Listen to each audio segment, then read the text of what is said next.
Hello everyone, this is our video on Jewish history. This will definitely be our longest objective in our discussion and study of Judaism.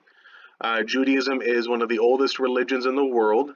It has about 4,000 years of history behind it, going all the way back to the call of the prophet Abraham by God around 2000 BC. So again, roughly 4,000 years of history. It's a small religion in terms of the number of adherents worldwide. It has about 16 million followers. That's million, not billion. So 16 million followers out of a worldwide population of around 7.7 billion people, which means it's only about 0.22% of the world's population. Roughly 1 out of 500 people in the world is a Jew, is a member of the Jewish religion and faith. So a relatively small religion with 80% of its followers living in only 2 countries. And it's pretty much nearly a 40-40 split to hit that 80% total. Those 2 countries would naturally be Israel and, of course, the United States as well, which obviously has a sizable population therefore.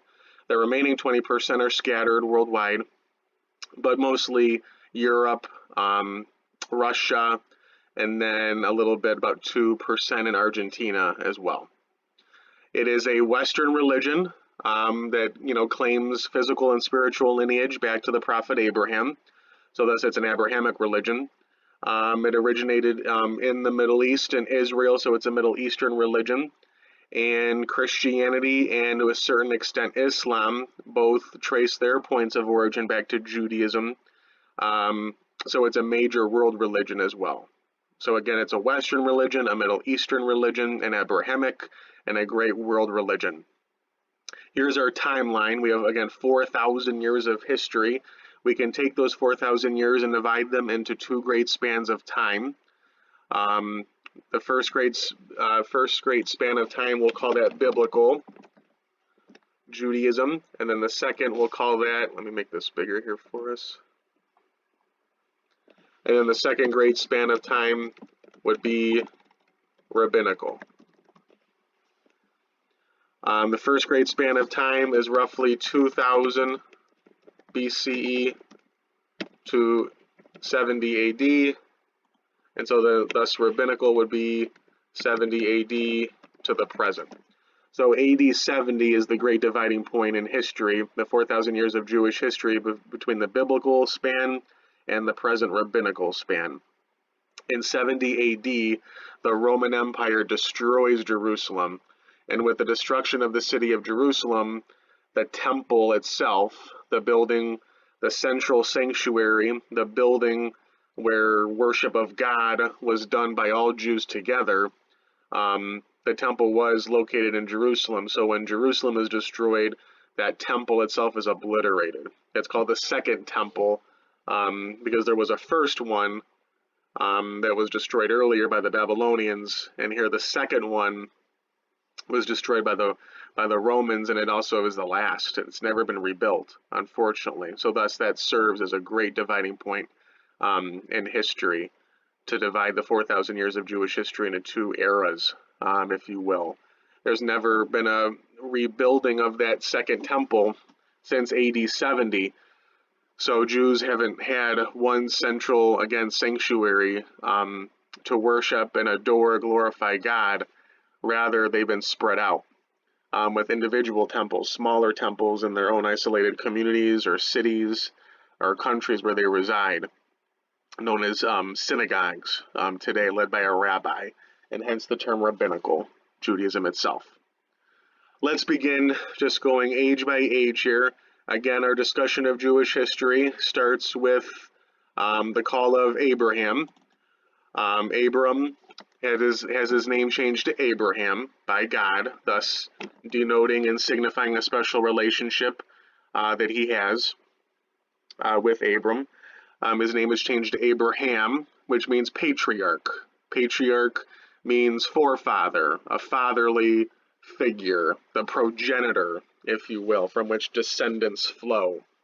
God establishes a covenant with Abraham, the Abrahamic covenant, with Abraham, basically assuring him that he will live on. If he leaves his homeland of Ur, so leave Ur, present-day southern Iraq, and go to this promised land, Israel, eventually named Israel. This land will be for you and yours forever. Your descendants will be as numerous as the sands of the sea and the stars of the sky. So this land, this new land, this promised land will be for you, but then it'll be for your future generations as well. And so thus this Abrahamic covenant isn't just a guarantee of land, but future generations and descendants will flow from you forever. And this land will be for them forever as well too. Don't minimize Abraham saying yes. Traveling was dangerous, as it is now, but ever more so 4,000 years ago, with the lack of medical care and antibiotics, crime, problems, with rampant poverty and everything that goes with that type of lifestyle, if you will. So Abraham says yes. He's the model, he's the exemplar of being obedient and faithful to God. So he is the template of obedience and faithfulness to God. That's a lesson you can take here from Abraham. Abraham makes it to the promised land after much travel and trials. He makes it to the promised land, but unfortunately, his wife Sarah is unable to produce. She seems barren. He's not having a child through his wife. And so let me open up our patriarchal family tree here. And so, and we'll fill this out with his wife first.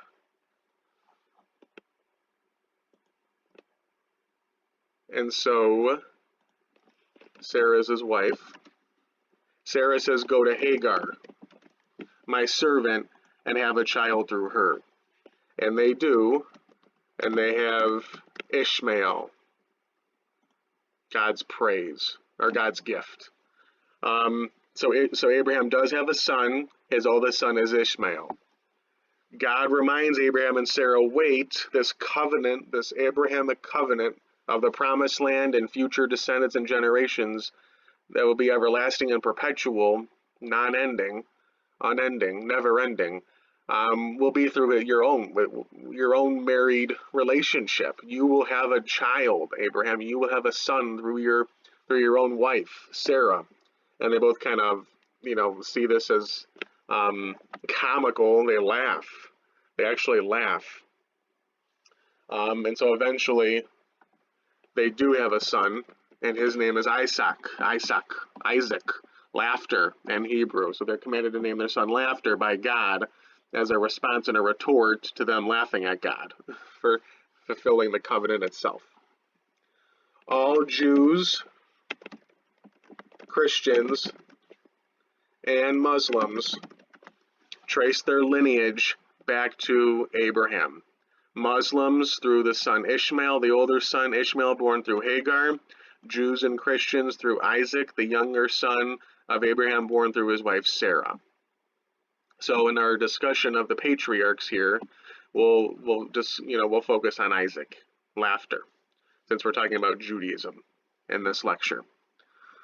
So Abraham is a patriarch. He's the leader, the forefather. He is going to populate a people. A people will descend from Abraham, the forefather. Isaac is the trace through which this is done by Jews and Christians. Abraham is later instructed by the angel of God as a test of faith to slaughter his son Isaac as commanded by God, to see if Abraham will oblige and be obedient as a test of faith. Abraham prepares to sacrifice Isaac by binding him or tying him to a boulder, a large rock, and as he's lowering the dagger to sacrifice and thus kill his own son, the angel of the Lord descends and says, no, you don't need to actually commit this act. You have passed this test. You are Obedient, you are faithful. And together Isaac and Abraham, as father and son together, slaughter an animal in Isaac's place. Isaac eventually marries Rebekah, and they have twin boys, Esau and Jacob. Esau is the older, so he should be the favored son, the one to receive the inheritance. But Jacob, the younger, is heavily favored by his mother, Isaac's wife, Rebekah.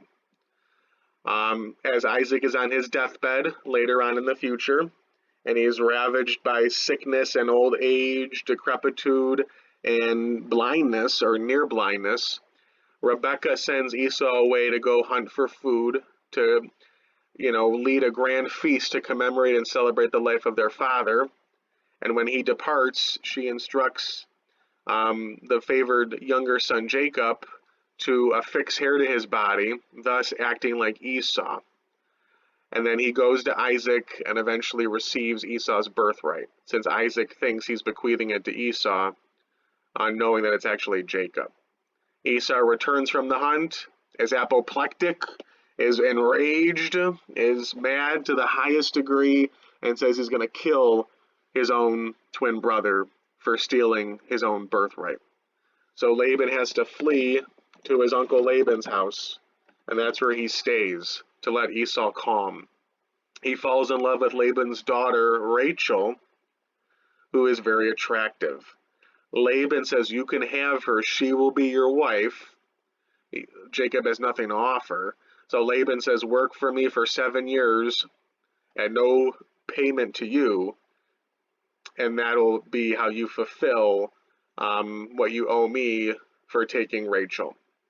7 years goes by. There was somewhat deceived by this, and Laban says, I didn't, take none of this seriously, but work for me for another 7 years, and you can really have her. She'll be yours. 7 years goes by. The wedding ceremony is completed with the bride veiled. Jacob consummates the marriage that night, lifts the veil the next morning, and realizes, oh my goodness, it's actually not, that was not Rachel at all. That was actually Rachel's sister, Leah. And so now he's married to Leah, who is not attractive, has weak eyes, quote unquote weak eyes. We don't know exactly what that means, but then Laban says, you can have Rachel if you take Leah. And he takes them both as his wives. And he gets their servants as well. And from these 4 women, the sisters Leah and Rachel, and their servants Zilpah and Bilhah, so Jacob is married to these 4. He has these 12 sons, and 1 daughter actually as well too. Jacob demands his name to be changed. Abram was changed to Abraham. Sarai became Sarah, princess. Jacob, the cunning trickster, grabbing of the heel, cunning trickery type of person, his name. The angel of the Lord descends and says, no, you don't deserve your name to be changed. Jacob, being Jacob, says, yes, I do, and latches, grabs onto the angel. And they wrestle, they tussle, they struggle with each other all night until finally the sun rises, dawn approaches the next day. And the angel says, fine. He relents. The angel relents, gives up, and says, fine, your name is now Israel. Israel literally means one who wrestles or struggles with El, in this case, God in Hebrew. So one who wrestles or struggles with God. So Jacob is Israel. Jacob's name is changed to Israel, so they're the same person. Why is the country named after him? Because he is the father of these 12 sons.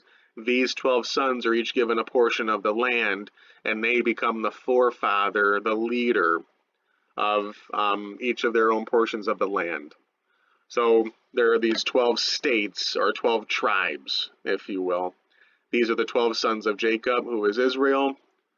So Israel populates each of the 12 regions of Israel, of the country Israel, through his own sons. And their sons kind of have ownership and leadership over each of those regions. The numbers are just listed there for you, so you can see that there's 12. Rachel is only mother to Joseph and Benjamin, Benjamin is the youngest. Joseph is the second youngest, but he is by far the most favored son. All Jews trace their lineage back to Abraham, but Isaac is the son of Abraham, Jacob is Israel, and he becomes the father of these 12 sons. So for generation after generation after generation, Jews can flow their history back to one of these 12 sons of Israel, of Jacob. So for example, Moses is just 3 generations removed from Levi, and then David is 10 generations from Judah. David is the second king of Israel, the country Israel, and Moses is the great liberator of the Jewish people out of Egyptian slavery later on in Jewish history. So they can trace their lineage back to one of these tribes, the tribes named after the 12 sons of Israel, Israel who is Jacob. So these are your patriarchs, Abraham, Isaac, and Jacob, who is Israel. But Joseph is the favored son, and he's somewhat immature, being the youngest or being the second youngest with his favored status, and always flaunting his multicolored coat that he received, this garment, this cloak of many colors that he received from his father that his brothers didn't receive. So eventually his brothers are just driven by jealousy and envy, can't take it anymore, their lowered position in the eyes of their father in comparison to Jacob. So they come up with a plan to kill their brother. Eventually they calm down from that, and they say, we'll eliminate him. We won't kill him, but we'll eliminate him. We'll get rid of him. We'll have him kidnapped. We'll sell him into slavery. So out on the hunt one day, they throw Joseph down a well, a cistern. They tear up his jacket, dip it in the blood of an animal that they successfully hunt, sell Joseph off to Arab Egyptians passing by into slavery to them. They return home to their father, Jacob Israel, with the bloody, tattered, ripped up coat of multicolors, but again, dipped and soaked in the blood of the animal, and say, sorry, Dad, sorry, Jacob Israel, Joseph is dead. He got in the way of the hunt. He is no longer with us. So they come up with this plot. Obviously, don't tell their father the truth. Joseph, eventually, he is enslaved. He's a slave to General Potiphar of the Egyptian army, and he rejects the advances of General Potiphar's wife in her bedchambers. She doesn't take kindly to that, and so she rips his garments, tatters up her face and hair, and comes up with a rape story, an accusation of rape. Joseph is immediately arrested and imprisoned. His existence is now limited at this point. His days are numbered. He's a non-Egyptian slave in an Egyptian prison, accused of rape by the Egyptian general, his wife. So things aren't going well. While in prison, he reveals, though, his special gift and talent, which is being able to properly interpret dreams. The Pharaoh hears about this because he's having devastating, horrific nightmares, and Joseph accurately predicted the dreams of his fellow prison mates who were former employees of the Pharaoh, who were imprisoned because they lost favor, the Pharaoh's favor. The Pharaoh calls Joseph out of prison, and Joseph accurately interprets the Pharaoh's dream, which is basically a prediction of a coming famine that's going to ravage not just Egypt, but the entire region of the Middle East. The Pharaoh takes this interpretation and prepares for this coming famine by stockpiling and organizing his granaries and flouries and other food preparation, storage, and stockpiling. And the famine hits, so Joseph was correct, and the famine is devastating. It's horrific. And so all people, the waves and waves of migration throughout the region, flock to Egypt and bargain and barter and trade and sell with the Pharaoh because all of his stockpiling worked out. And it worked out in his economic favor. The Pharaoh profits heavily from all of this and only has Joseph to thank.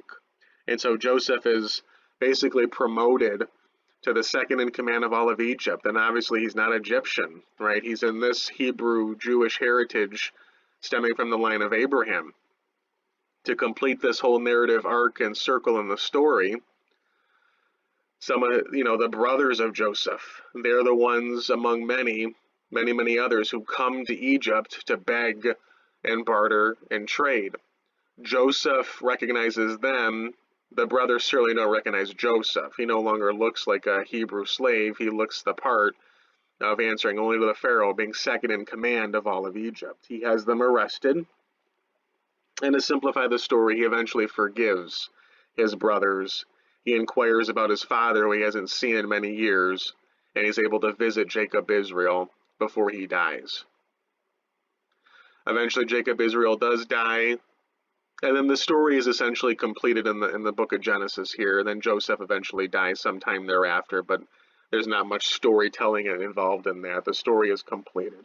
So, all of this material that I reviewed on Abraham, Isaac, Jacob, and Joseph is in the book of Genesis, which is the first book of the sacred text in the religions of Judaism and Christianity. So it's a Greek term meaning birth or beginning. The Jews, their sacred text is called the Tanakh, which will be a later objective, a later lesson. So chapters 12 through 50. A Christian calls the Tanakh the Old Testament. Of course, that's not what it's called within Judaism. So to return back to our timeline, so that's the patriarchal age of Abraham, Isaac, and Jacob. We did discuss Joseph. Joseph is doing so well, he says to his brothers, why don't you just stay in Egypt here? I'm doing rather well. And so they decide to stay, which seems to violate the Abrahamic covenant. They're leaving the promised land when it's theirs forever. Eventually, these Hebrews begin to outnumber the native Egyptians in Egypt. And this frightens a Pharaoh, who we're not sure if this is historical at all, who this Pharaoh is, but he issues an edict of slavery, saying all Hebrews are now slaves to the native-born indigenous Egyptians. And that slavery endures for several generations, until finally Moses enters the scene, descending from Levi, the tribe of Levi, and he becomes the great liberator. He liberates Hebrews, he delivers Hebrews out of Egyptian slavery through the story of the 10 plagues with Pharaoh Ramses, perhaps.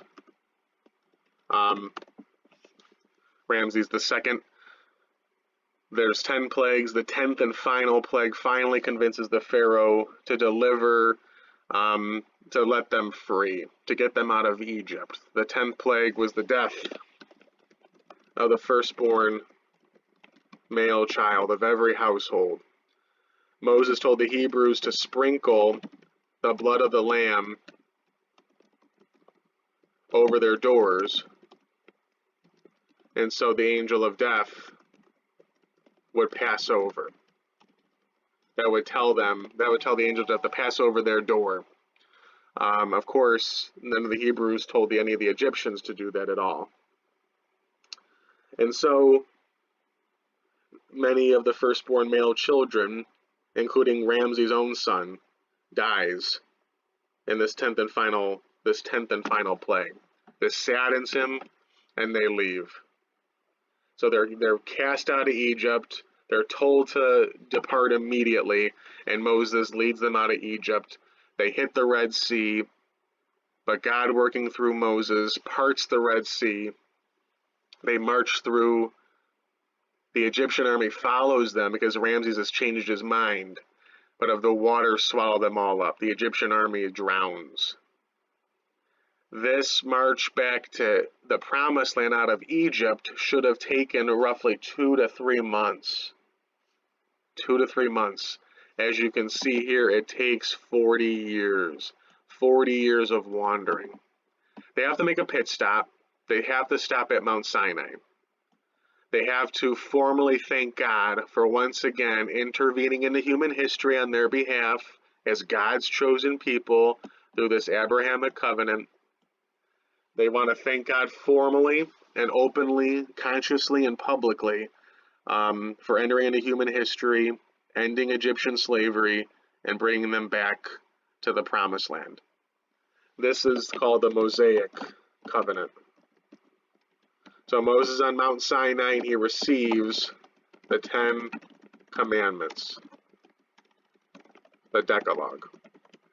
Follow these 10 basic laws, these 10 commandments, and there will be national prosperity. So national prosperity and blessings if you follow the Decalogue. Oops. Or national catastrophe and disaster if you violate the Decalogue, the 10 Commandments.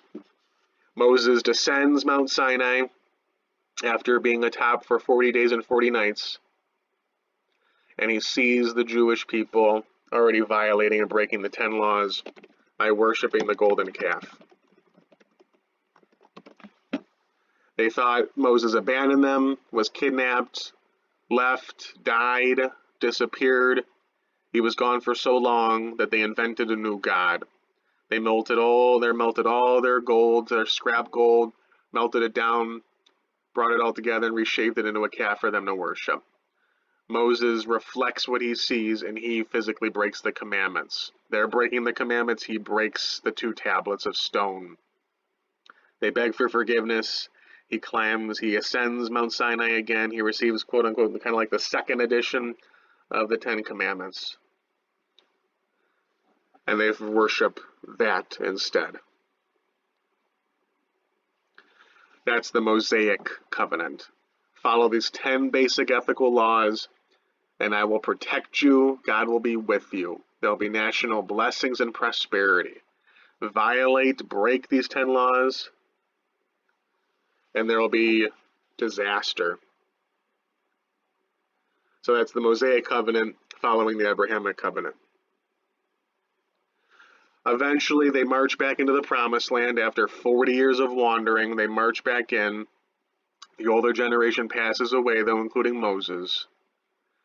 So they reconstitute the tribal system, the 12 tribes, but they're not really cohesive or unified by anything above the 12 tribes politically, militarily, or in any type of government sense.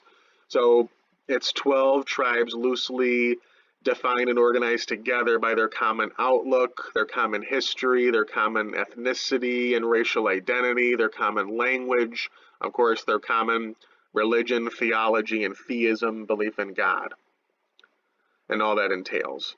But there's nothing above the 12 tribes on earth in a government, political, military sense that combines them or unifies them. That's what we kind of call a confederacy. That lasts for almost 200 years, the Confederacy. If there's any type of threat, even a military existential threat, the enemy at the gates, there's nothing there to unite all 12 tribes together. So this is the era of shofets, or judges. Think of them more as generals.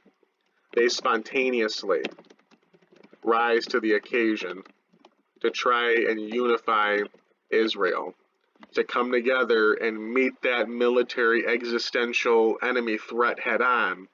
None of the 12, there are 12 shofets or judges, like Deborah, Samson, Gideon, Ehud, are some of the ones you may have heard of before, but of the 12. None of the 12 are successful in unifying all 12 tribes together, even in the face of an existential threat. So eventually they have to replace the Confederacy with a monarchy. There has to be something that sits atop the 12 tribes to unify them all together. And the monarchy, the ruling monarch, will do that. So Saul is appointed the first king of Israel. He's anointed by the prophet Samuel, and he reigns for 20 years. And it's overall a disastrous monarchy. It's a disastrous reign. He is plagued by psychological issues and problems. Saul is. He hears voices. He's not stable emotionally or mentally, psychologically. There seems to be an issue there with his just his sanity and his disposition. He has very high highs and very low lows. So he's bipolar, manic depressive, and then he does hear things that that truly aren't there. So his grip of reality isn't credible either. So there may be some schizophrenia. The only thing the only thing that really does provide that stability is David. David's instrumental accompaniment in King Saul's court is the only thing that really helps him. Quiet and soothe, silence those voices. So, so King David is an important member of Saul's court, kingly court. It's David the shepherd boy, David the slayer of Goliath. It's all the same David. It's the same person. But David's a natural born leader. Again, he slays Goliath. He's very popular. He's never, provoking anyone. He's never tearing anyone down. He always seems to be lifting everyone up. He brings out the best in everyone. So he's a natural born leader. He's popular, not at anyone's expense. You always want to be around David, including Saul's own kids. Prince Jonathan, Saul's son, is best friends with David, and David married Saul's daughter, one of the princesses. Saul is enraged by this. He's like, I'm king. The attention, the focus should be on me and my leadership, granted, from my position, me sitting on the throne. Why does David have all this popularity, following and gathering, if you will? So he's always, he seems threatened by David, even though Saul is king. And so he just continually makes these plots against David to really try to tear him down, bring him down. And that turns into plots to kind of exterminate and get rid of David actually as well too. And unfortunately, these become just direct plots of murder against David. And so David has such a following that some of Saul's own troops technically commit treason and begin to follow David to protect him from Saul's just jealous outrages and abuses against him. This turns into all-out war and battle between the two. Saul is so taken over by his jealousy against David, his vision becomes so narrow and myopic against David that he doesn't see the Philistines, basically a group of people who border the southern part of Israel and seen as like this major historic enemy of Israel, take advantage of this and outflank Saul while he's battling David. And Saul wasn't prepared for this, and there's nothing he can do. And so in one version of the story, he's killed by the Philistines, or in a more dominant version of the story, he actually commits suicide and falls on his own sword. Regardless, the first king of Israel, Saul, dies, either at the enemy of Israel, at their hands, or his own hand through suicide. Not a good ending to Saul, the first king of Israel. Jonathan, again, the crown prince, David's best friend, the heir, he is killed in battle as well, this same battle. Eventually, again, to simplify the story, David becomes king, and David is the best king Israel has ever had and ever will have. He is the best ruler. So much so, there's a Davidic covenant. The Messiah, the anointed one, will descend from his line.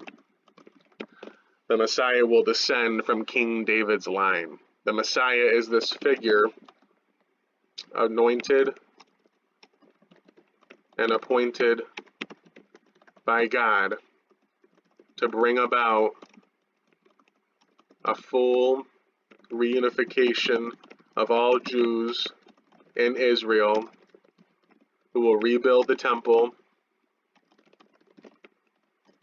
and allow Israel to be seen as the ethical example and model for all other nations to follow. And perhaps will be able to usher in the apocalypse from all of this happening.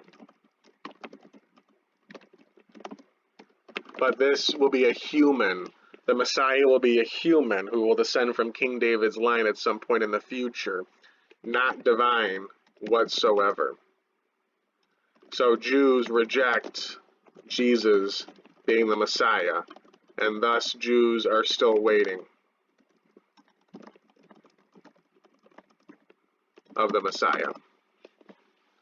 So Christians identify Jesus as the Messiah.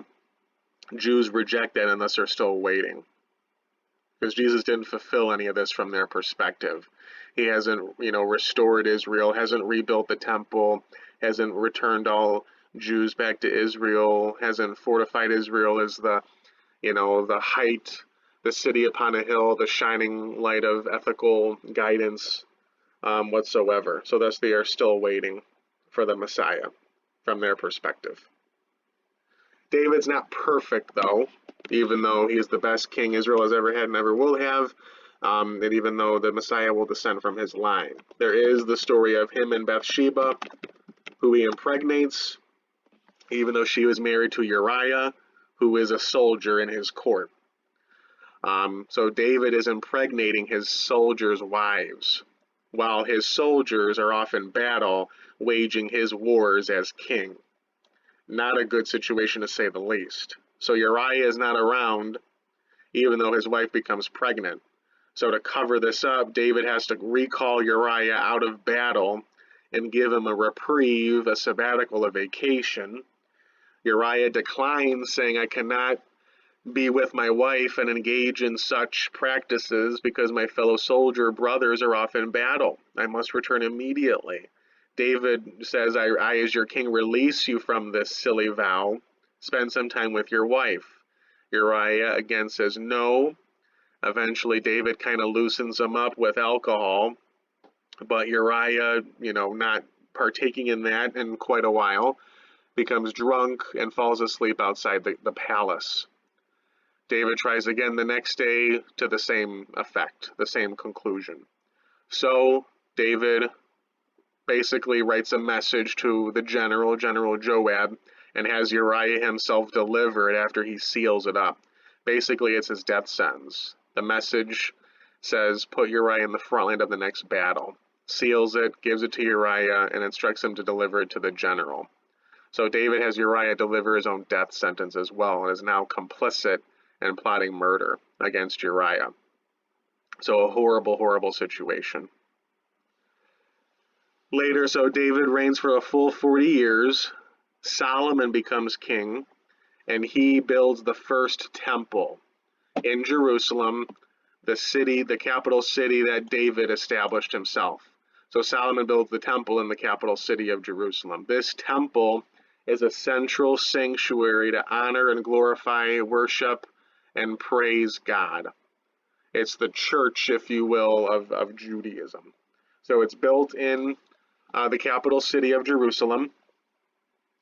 But the more things change, the more things stay the same. You're going to have a huge construction project. You need funds. You need money. So you'll institute taxes for that. And you need workers. There are 12 months in a year. There are 12 tribes. So Solomon reasons for 1 month out of the year, each tribe will devote their entire existence to temple construction. And you will not be paid for it, for your work, because you're doing it to build the temple, which is the honor and glorify God. So you shouldn't be paid for that. So taxes are raised, and the people are forced into a building construction for the temple and not receiving payment for it. Jerusalem, the capital city that King David established, where the temple is being built by Solomon, is not dead center in the country of Israel. It's a little bit more south than right dead center. So this really enrages the people in the north even more than everyone else. But of course, everyone is enraged by this. Solomon dies in 922, and an all right civil war breaks out. Israel splits into two independent countries, a northern kingdom and a southern kingdom. Basically, the people say to the king that follows Solomon, his son, to lighten the load, be more humane. We should not have such high taxes, and we should not have forced, indentured servitude, almost slavery. So, forced into doing building construction and not even being paid for it. The answer provided by the king, Solomon's son, was the exact opposite of what he should have said. He says, I'm not gonna lighten the load, I'm gonna add more burden to it. My father was too easy. My father Solomon was too easy on you. And civil war breaks out. The northern kingdom is called Israel. It includes 10 of the 12 tribes. And its capital kind of transfers here and there, but mostly the capital is Samaria. The southern kingdom is called Judah, and it's the remaining 2 of 12 tribes. Obviously, it keeps its capital of Jerusalem. Again, Jerusalem was more southern than northern. Unfortunately, 200 years later, so in 722, the southern kingdom of Israel is destroyed by the Assyrian kingdom. The Assyrian Empire destroys Israel through war and bloodshed. Israel stops paying its monthly tribute to the Assyrian Empire. That monthly tribute assured their safety and protection by Assyria, including from Assyria itself. So basically it was money, here's my monthly payment, leave me alone, don't beat us up, basically, to a bully on the playground kind of effect. Israel, after 200 years of paying it, stopped. And so Assyria comes along and wipes Israel off the face of the map. Many of them are killed or kidnapped or deported. Those that survive are enslaved. In the meantime, the Babylonian Empire comes along and conquers Assyria. In 587, and it spills over into 586, the southern kingdom of Judah is conquered by Babylonia for the same reasons. They stop paying their monthly tribute to Babylonia. So Babylonia conquers them. When they're conquered, they destroy Jerusalem. And when they destroy Jerusalem, when the Babylonian Empire destroys Jerusalem, they destroy Solomon's temple. The temple built by Solomon around 950 in Jerusalem, of course. So the Solomon's temple, the very first temple ever built, was destroyed by the Babylonians. Later on, in 539, Cyrus the Great, so to help you remember this, it's A, B, C, Assyria, Babylonia, Cyrus.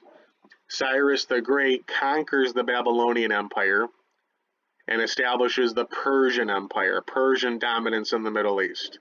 He says to the Jewish slaves, because of course when Babylonia conquers the southern kingdom of Judah, it doesn't kill all the Jews. The surviving Jews are enslaved. So when Cyrus the Great conquers the Babylonian Empire, he says to the Jews, you are now free. Here is some funds, here is some money, go back to your native Jerusalem and reestablish your way of life. The Jews are ecstatic. They're taken aback. And many of them, some of them, but not all, return to Jerusalem and with those funds reestablish their way of life.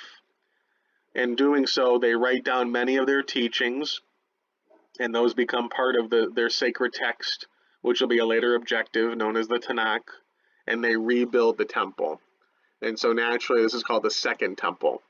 Of course, it's built in Jerusalem. It's built in Jerusalem. They're part of the Persian Empire. They're not independent, but they have some local autonomy and independence to some degree. The next major empire is the Greek Empire. We call that Hellenism, just making the world Greek, spreading Greek culture and Greek beliefs, Greek practices, philosophy, and language throughout the world. That's called Hellenism. That was done by Alexander the Great, who conquers the West and creates the largest Western empire known to human history at this point. So he establishes Greek rule, including this region, including the Middle East. He goes to bed one night with a fever and doesn't rise the next. He dies suddenly at a relatively young age. He's probably not even in his mid-30s. So he dies suddenly and unexpectedly. To make sure a kind of like a bloodbath doesn't break out of rule, his empire is quartered up among his 4 generals. Eventually, this region of the world is given to General Seleucus, who establishes a dynasty of rule in his name. Dynasty meaning that his son will succeed him as ruler, so on and so forth, down this line in history. So it goes from Assyrian to Babylonian to Persian, now to Greek rule, and now to Seleucid rule, named after General Seleucus. And that lasts from 333 to 167 BC. Let me skip over 200 for a second, but eventually in 167, the Seleucid ruler, his name is Antiochus Epiphanes IV. He says he's an epiphany or manifestation of God on earth, hence that title. But to unify his empire that he rules over, he's going to institute one religion over his entire empire, really unify his people. And naturally, he picks the Greek religion. The Greek religion of Zeus and Poseidon and all that, and he picks that religion. And he says there's this beautiful temple, huge, large, beautiful temple in Jerusalem, which I rule over. Let's convert it over to worship of Zeus. Obviously, the Jews are not going to be happy about this whatsoever. But eventually he leads this kind of conversion celebration and worship over of the temple. So no longer is going to be a Jewish temple and worship of the Jewish God, Yahweh. Now it's going to be a temple to honor and glorify Zeus, the head god of the Greeks. And he sees himself as manifestation of that god. The Jews aren't having this, especially when statues of Zeus are being created over and delivered to the temple, and when he sacrifices the pig in the high altar of the temple itself. The pig, the swine, is the unclean animal. It's not to be anywhere near the temple, let alone in the temple, and it's the animal that Antiochus deliberately picks to sacrifice. He cuts the pig open, and the blood and the intestines, the organs begin to drip out all over the temple. The temple has been desecrated. It's been defiled. This is an abomination, according to the Jews. The Jewish men line the perimeter of the outside of the temple and kneel down and stick their necks out. They'd rather die than live another day. But there are some Jewish men that rather than kneel, they rise up. And they're the Maccabean brothers. And they lead a rebellion, an armed rebellion, which is successful, and they drive out the Seleucid dynasty under the leadership of Antiochus Epiphanes IV, and they establish their independence. For 100 years, they're independent, the Jewish people, and it's basically theocratic. The leader of the temple is the high priest, and he is also somewhat the political secular leader as well too. But then in 63 BC, there's a fight over who should be the high priest.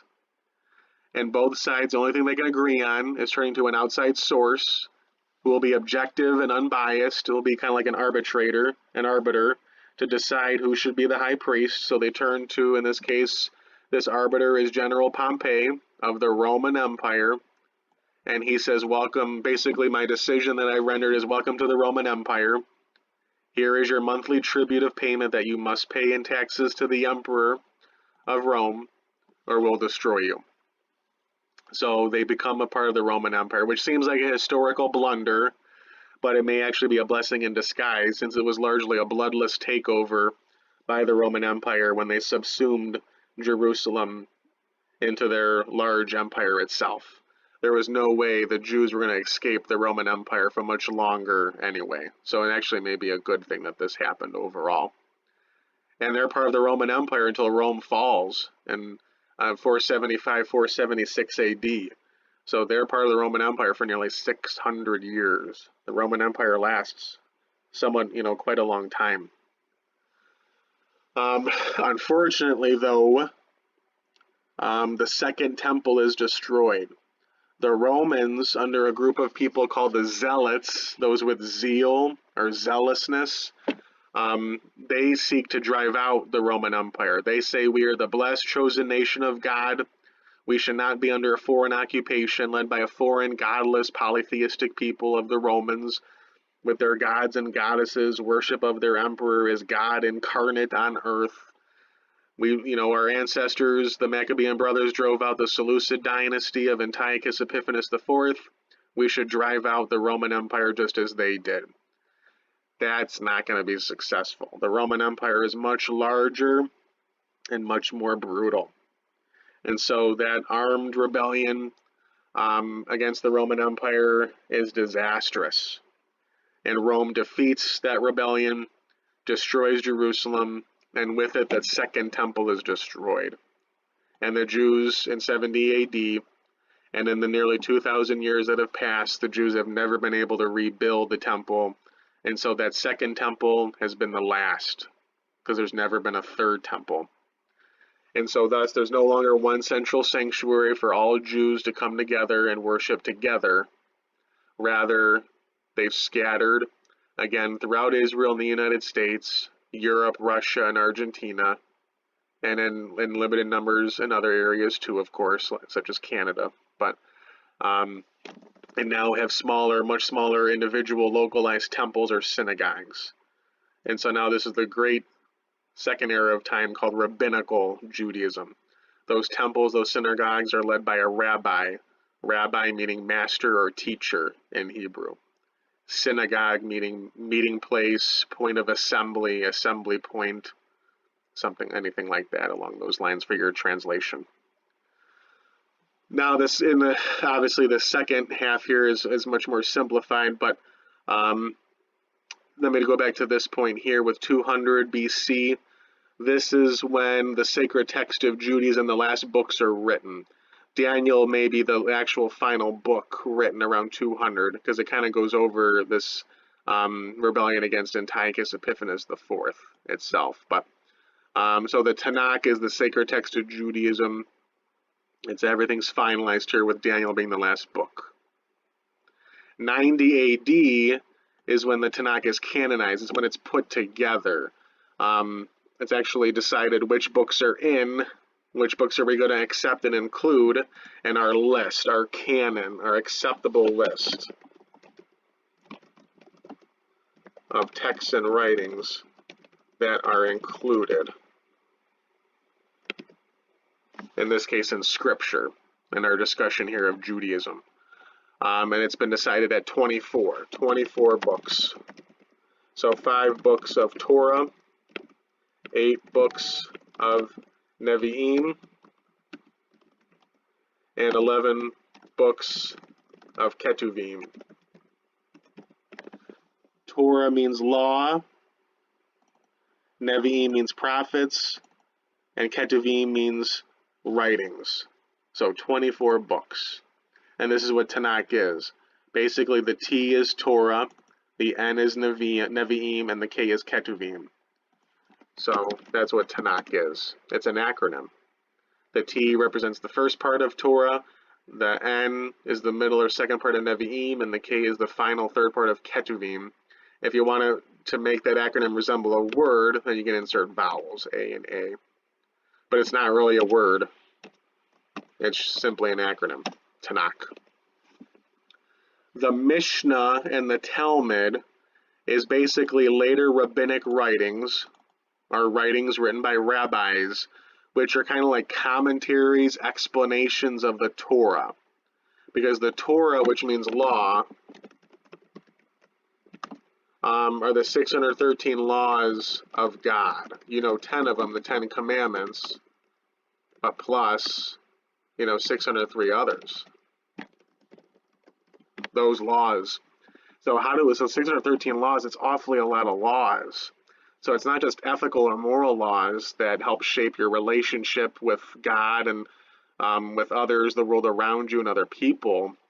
It's just, agricultural laws, ritualistic laws, laws governing celebrations and holy days, food preparation, kosher, unclean and clean animals, clothing, farming, marriage. It regulates, all of these things.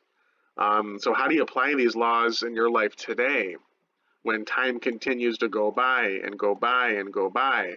That's what the Mishnah and the Talmud are. They're actual writings by rabbis to help explain Torah laws and how to apply them in your life today as a Jew. So further explanation, commentary, supplementary material. And then I jump ahead here in 1800 AD. This is when Judaism is no longer cohesive, based off the European Enlightenment, a historical event in European history which tends to challenge dominant practices and beliefs and organization of society and culture. It impacts Judaism as well too. And Judaism begins to splinter and it is no longer cohesive and unified. It begins to break down into different movements or branches. So it's no longer just one group of Jews. Now there's a group of Jews that want to seek to institute reforms and updates and modernization, and they call themselves the Reform Movement, which begins and breaks away from those that don't want those updates, and they're called Orthodox Judaism. Eventually, conservatism branch breaks away, and then there's also a Reconstructionist as well. So Judaism begins to break down into different denominations, or if you will, groups, branches. The preferred term is movement. And we'll talk about them, those different groups, those 4 different groups, in a later lesson as well too. This lesson on Jewish history is obviously our largest and our longest. So here is your breakdown of Jewish history. This will be our longest discussion. Later on, we'll discuss, we'll kind of expand on this history a little bit and talk about the different groups historically, how we use the term Hebrew and Israelite, Jew and Galilean. We talk about geography in terms of and Judea, Palestine, Israel, Fertile Crescent, and then we use these different names for the divine like Yahweh, Adonai, Elohim. That'll be one discussion that we'll have. Another lesson will be on the Tanakh, the sacred text of Judaism. Again, 5 books of Torah and 8 books of En, which is Nevi'im, and then 11 books of K, which is Ketuvim, or writings. So law, Torah, prophets, Nevi'im, and writings, or Ketuvim. That'll be a third objective. We'll get into groups of Jews that no longer exist, like the Pharisees, Sadducees, Essenes, and Zealots. We'll get into Jewish practices and holy days, celebrations. And then we'll get into those Jewish groups here: Orthodox, Reform, Conservative, and Reconstructionist. All of those future lessons will be shorter, won't be as long as this one is, our first one. All right, I'll see you in the future lessons.